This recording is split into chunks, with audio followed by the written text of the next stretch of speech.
Okay, guys, we are back with another Country Wayne skit review, and let's talk about the conversation that Dave and Melissa had. Okay, so in other words, Dave and Melissa's been fucking. I hate to say that, but they have. They've been screwing, and like she said, she's been there a long time. She never had to worry about no finding no naked women coming in and out that house and the whole nine. So Dave and Melissa has been screwing. Okay.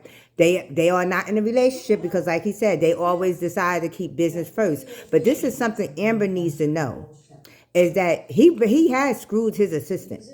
So Amber needs to know that. Okay? At the end of the day, that's why she was like, oh no, he's single. He's very much single.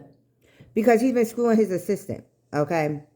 Second thing is we see that Amber meets with her lawyer, and you know what? And you writers and Country Wayne, y'all think we stupid. Y'all been reading our skits. Reading the comments and the whole nine.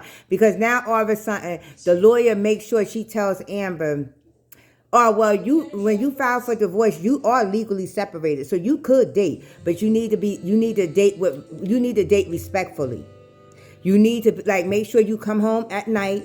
You need to make sure that you're not flaunting it, like you're not going away a couple or days at a time, stuff like that. You need to date respectfully, but you could date because of, again, you are legally separated. And the lawyer kept saying legally separated, and I know in a couple of my skits is that I was like, whore.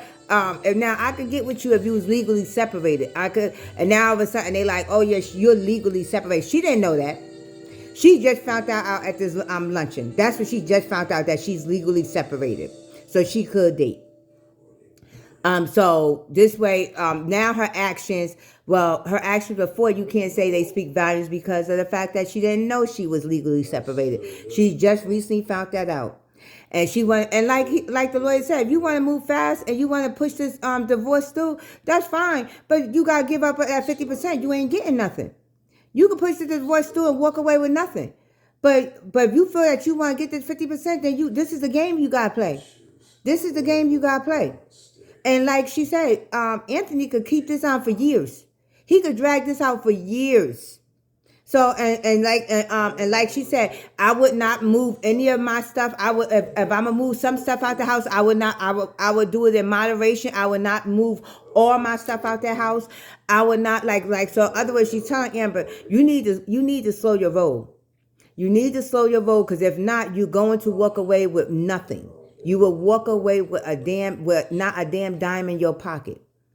And the way she just acted, I'm sorry, I just can't get with this new Amber acting thirsty and shit. I just can't get with. They made her character act thirsty, and I try, and I can't get with this character of her acting thirsty. But you need to find out more about Dave, because Melissa is going to tell Danielle. Danielle is going to tell Ben, and Ben is going to tell Anthony. So now it's nothing Anthony could do, like the lawyer says, nothing he could do, because y'all are legally separated. Once you file them papers, in state of Georgia, you're legally separated. So there's nothing he could do, but the point is, he could still make your life a living hell at the end of the day. So we're going to see how this is going to play out for Am Bam. But I'm glad that they did acknowledge that she is legally separated. Okay, but I just need her to slow down acting fucking thirsty. So thank you guys for tuning in to the Talk of the Table. Let's chat. Continue to like, share, and subscribe, and continue to leave your comments. I am Tasha, and we're going to keep this moving on to the Country Wayne skit review.